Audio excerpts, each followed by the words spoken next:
Општина Битола да преземе поенергични мерки за решавање на проблемот со бездомните куќиња, побараа невладините ромски организации по немилиот настан во кој 2-годишно дете, кое се играше во дворот пред куќата во населбата Баир, беше нападнато од глутница куќиња. Детето е искасано по целото тело, а со тешки повреди од Битолската болница беше префрлено на клиниката за детска хирургија, од каде велат дека е во стабилна состојба. Не само на Бајрот, него низ целиот град. Луѓето се плашат во целата Битола да излегуваат.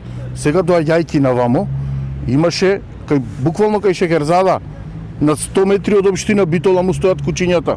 Значи прв приоритет на Советот и на општина Битола и на градоначалникот треба да му е отстранувањето на уличните куќи. Таткото едва и успеал да го спаси 2-годишното дете од куќињата.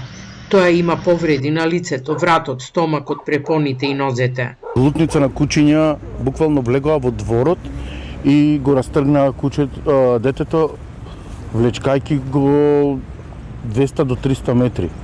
Значи детето беше во дворот, а не беше надвор, на улица излезено. Кружат некои дезинформации дека тоа биле малски куќиња, дека тоа биле куќиња кои имале газди, напротив не е така.